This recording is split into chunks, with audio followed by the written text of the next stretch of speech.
இந்த உலகத்தில் வந்து எதுவுமே வந்து நிரந்தரம் கிடையாது. எதுவுமே வந்து நிரந்தரம் கிடையாது. ஆக்சுவலாக கேரளாவில் வந்து ஒரு ஒரு ஃபேமஸான ஆக்டர் இருக்கிறாரு.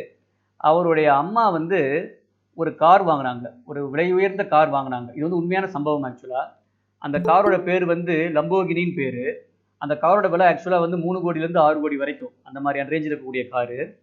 அவங்க அந்த காரை வாங்கி நமக்கு தான் உங்களுக்கு தான் தெரியும் இல்லையா?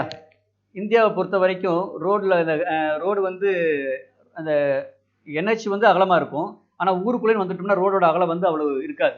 ஸோ இவங்க இருந்த இடத்துல வந்து அந்த கார் வந்து பெரிய கார் அது. அவங்க இருந்த அவங்க வீட்டு பக்கத்தில் அந்த இருக்கிற தெருக்கள்லாம் வந்து அந்த காரை வந்து ஓட்டி போக முடியல. ஸோ அவங்க என்ன பண்ணுறாங்க, அவங்க வந்து அவங்களுடைய தெருவுக்கு ஏற்ற மாதிரி அவங்க ஒரு காரை வாங்கி ஓட்டியிருக்கணும்.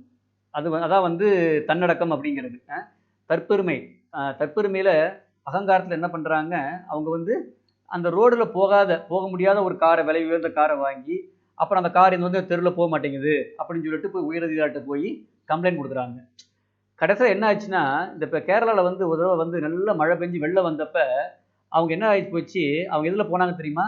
அந்த ஒரு சின்ன அந்த போட்டில் அவங்க வந்து ஒரு அலுமினியம் உடைஞ்ச அலுமினிய பாத்திரத்தை தலையில கவுத்தி அதில் உட்கார்ந்து போனாங்க.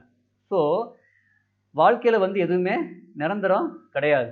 ஸோ நம்ம வந்து தன்னடக்கமாக தற்பெருமை இல்லாமல் வாழ்றதுங்கிறது ரொம்ப ரொம்ப முக்கியம். இல்லாட்டி காலம் என்ன பண்ணும், நம்மளுடைய கர்வத்தை வந்து அழிச்சிரும். ஸோ அதான் வந்து நம்ம தெரிஞ்சுக்க வேண்டிய விஷயம். சரிங்களா?